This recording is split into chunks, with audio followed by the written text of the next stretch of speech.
મારો આ વિડીયો તમે આખે આખો જોજો અને જરૂરથી જોજો અને લાઈક અને સબસ્ક્રાઇબ કરજો। છેલ્લે આપણે ભાગ 2 માં જોયું હતું કે દાદા મેકરણસિંહ હરિદ્વાર જાય છે, ત્યાંથી વસ્તી શેતવી અને પછી એ આવે છે હિંગળાજની યાત્રા કરવા માટે જાય છે। રસ્તામાં એક નાનકડા એવા ગામમાં નીકળે છે અને એને સાચો માર્ગ બતાવે છે કે બંદગી કોને કહેવાય। અને ત્યાંથી આગળ હું તમને કહું તો એ ગામમાં છેલ્લે એને બંદગી પુકારી અને ત્યાંથી નીકળી જાય છે માતા હિંગળાની યાત્રા કરવા માટે। એ જ્યારે નીકળ્યા ત્યારે હજી જીનામ કરતા કરતા ખંભે કાવડ છે અને ધીમે ધીમે હાલ્યા જાય છે। ત્યારે વનવગડાનો એક રસ્તો આવે છે અને એ રસ્તામાં 10-12 વર્ષની છોકરી જોગમાયા ઘેટા બકરા ચારે છે અને આંખોમાં તેજ છે અને નાનકડી એવી દીકરી જે મેકરણ છે એની પાસે આવે છે અને એમ કહે છે કે બેટા દીકરા, તારી યાત્રા પૂગી ગઈ, આ હિંગળાજ હતા, આ હિંગળાજ માતા હતા, એમ કહે છે હવે તારે ત્યાં આવવાની જરૂર નથી અને તારી યાત્રા છે એ મને પૂગી ગઈ। ત્યારે એ મેકરણ છે એ હિંગળાજ માતાના દર્શન કરે છે, એને પગે લાગે છે અને એમ કહે છે કે માતા અહીં લગીને આવ્યો છું, કાંઈ સલીલ કુંડ વખણાય છે તો એમાં હું સ્નાન કરતો જાઉં। અને આપણે કહીએ છીએ ને કે આ નદીમાં નાહવાથી પવિત્ર થવાય, આમાં સ્નાન કરવાથી પવિત્ર થવાય। આ સંતો છે, સંત જે દાદા મેકરણ છે એ તો પવિત્ર જ હતા, પણ આપણને સાચો માર્ગ બતાવવા માટે એમ કહે છે કે આમાં નાહવાથી પવિત્ર થવાય। ત્યારે એને હિંગળાજની અંદર જે સલીલ કુંડ છે એને એમ થાય છે કે અહીંયા આવ્યો છું તો આ કુંડમાં સ્નાન કરતો જાઉં। અને થોડાક આગળ આવેલા ને પાછું વાળીને જોયું તો એ બાળિકા, એ બાળકી, એ દીકરી, એ જોગમાયા ત્યાં નહોતી, કારણ કે એ તો જોગમાયા હિંગળાજ માતા જ હતા। પાછું વાળીને જોયું તો એ અદ્રશ્ય થઈ ગયા હતા। આમ એ આવે છે અને કુંડમાં સ્નાન કરી અને પાછી પોતાની કચ્છની ધરતીની અંદર આવે છે। એ કચ્છની ધરતીની અંદર જે રંગલોળે નામનું ગામ છે ત્યાં આવે છે અને ત્યાં પણ પોતાનો ધૂણો ધખાવે છે। પોતાનો ધૂણો ધખાવ્યો અને કોઈ ત્યાં આવે, વટે માર્ગુ આવે, સાધુ સંતો આવે, મહંતો આવે, કાવડમાંથી એ બધાને એ જમવાનું ખાવાનું ટુકડો આપે અને બધા આવેલા માણસો હારે સત્સંગ કરે, ભજન કીર્તન કરે અને બધાનું જીવનનો સાચો માર્ગ બતાવે, અધર્મીઓને ધર્મ બતાવે। આમ કરતા કરતા કરતા કરતા એક દિવસ બન્યું એવું કે ગામની અંદર લીરબાઈ માં નામની એક દીકરી છે, એને બરોબર એનો લગ્નનો સમય હતો, એના વિવાહ થવાના હતા। ત્યારે એ દીકરી એમ કહે છે કે મારે લગ્ન નથી કરવા, આ સંસાર મિથ્યા છે, આ જગત મિથ્યા છે, આ બધી મોહ માયા છે, મારે લગ્ન નથી કરવા। અને એ દીકરી આ જે મેકરણ દાદાનું જે આશ્રમ છે એની અંદર આવે છે અને ત્યાં આવી અને એ આશ્રમના અંદર બેસે અને આવેલા જે અતિથિઓ છે એની સેવા કરે છે, રોટલા ઘડે, રોટલા ખવડાવે અને એ દીકરી ત્યાં રહી જાય છે। ત્યારે એમાં એવું બને છે કે એક દિવસ એને આંગણે ગાયો, વાછરડાઓ, કૂતરા બધા આવતા હતા। ત્યારે એના 2 શિષ્યો, વાત હવે મોટી વાત તો હવે આવે છે કે તમે જોવો કે એના આશ્રમની અંદર ઘણા ખરા માણસો કામ કરતા હતા, સેવા કરતા હતા, ટેલ કરતા હતા, બધાએ સત્સંગ કરતા હતા। ત્યારે એક લાલ્યો ગધેડો અને મોતિયો કૂતરો એ આવે છે અને દાદા મેકરણના શિષ્ય બને છે। એ આશ્રમની અંદર આવ્યા ત્યારે એ એમ કહે છે મેકરણ દાદા કે લાલિયા માથે પાણીની ભંભલિયું કરે, એ ઓલા મોતિયા ઉપર રોટલા મૂકે, 2 બાજુ કોળું ભરી અને એ 2 માણસો ભેગા મોકલે અને કચ્છના રણની અંદર જે વટે માર્ગો નીકળે, ભૂલેલા માણસો નીકળે એને જઈ અને પાણી પાય, એને રોટલા ખવડાવે।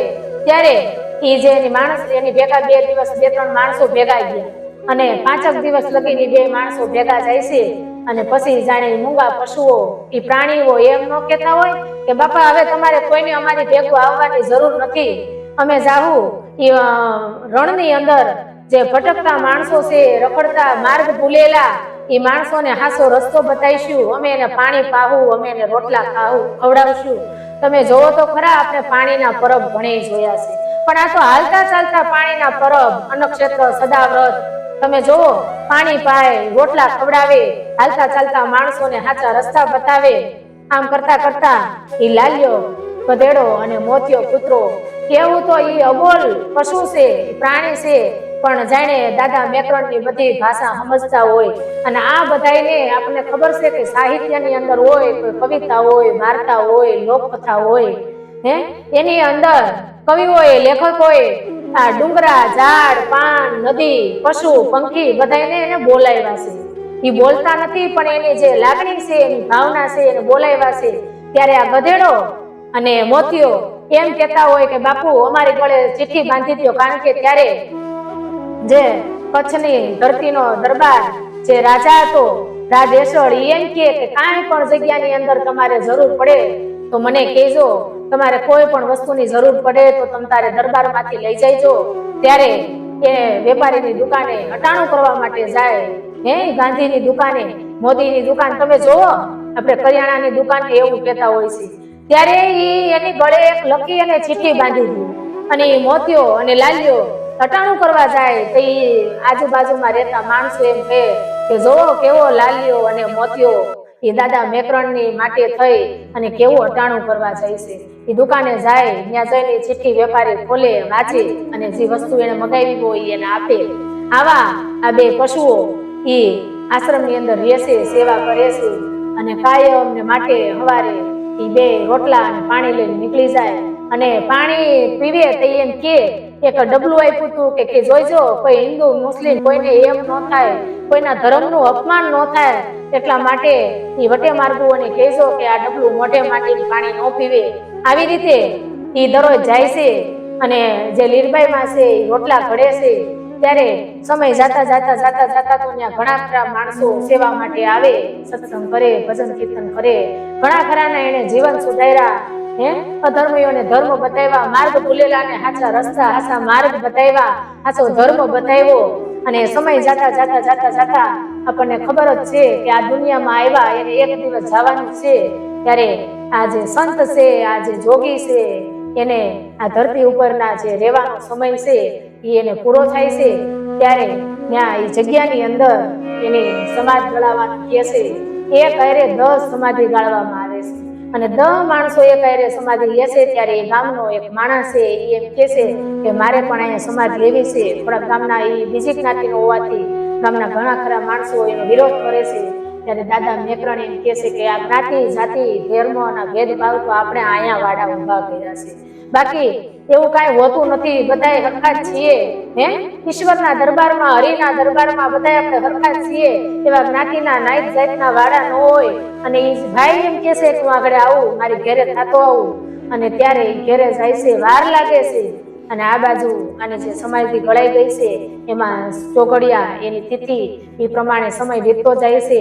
ત્યારે 10 જણા એક હારે સમાધિ લેવા તૈયાર થાય છે અને એ જે જગ્યા છે એની થોડીક આગે પગથિયા પાસે લાલિયાની અને મોતિયાને પણ સમાધિ ગાળવામાં આવે છે. એ બે સમાધિ લેશે અને આ બધા સમાધિ લઈ લેશે. એવા ટાઈમે ઓલો માણાજી ઘેરે ગયો તો એ બરોબર આવી જાય છે અને એમ કહે છે કે મોડું થઈ ગયું અને એની થોડીક આખી સમાધિ ગાળવામાં આવે છે. આવી રીતે આ બધાએ સમાધિ લીધી અને આજે પણ કચ્છની ધરતીની અંદર તમે જાઓ તો માણસોને આ દર્શન કરે છે અને પુણ્યનો લાભ લે છે. તો આ હતી સંત મેકરણ દાદા, જે દાદા મેકરણની વાત. તમે જુઓ કેવો ઓલ્યો પુરુષ કચ્છની ધરતીને રૂડી કરી, કચ્છની ધરતીને ભૂલેલા માણસોને હારો રસ્તો સીધો. અને એક પશુ એ કેવા આપણે કહીએ કે પશુ પણ એ ભાષા સમજતા હોય છે એમ એ લાલિયો અને મોતિયો એના શિષ્યો બની ગયા અને આવી રીતે એ પોતાનું જીવન પૂરું કરે છે. આ હતા કચ્છની ધરતીના દાદા મેકરણ માં આશાપુરાના ભક્ત. એ જે ઓલા આપણે વાત કરી વચ્ચે કે જે ગંગારામ હતા એના શિષ્ય બન્યા હતા અને એને ગુરુદત્તે કાવડ આપી હતી અને આવી રીતે પોતાનું જીવન એ પૂરું કરી અને સમાધિ લીધી. આ હતી દાદા મેકરણની વાત. આવી રીતે તમે મારો ભાગ 1, 2 અને 3 જોજો. આખું દાદા મેકરણનું કેવું જીવન હતું એ તમને ખબર પડે કે એને કેવું જીવન જીવાય, કચ્છના કેવા સંત હતા. અને આમે કીધું છે ને કે ભારત વર્ષના સંતો આપણને ઘણું બધું આપ્યું છે. એમ આ એક સંતની મેં તમને વાત કરી. મારી ચેનલ તમને ગમી હોય તો તમે લાઈક શેર અને સબસ્ક્રાઇબ કરજો અને કોમેન્ટ લખજો.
મારો આ વિડીયો તમે આખો જોજો અને જરૂરથી જોજો અને લાઈક અને સબસ્ક્રાઇબ કરજો.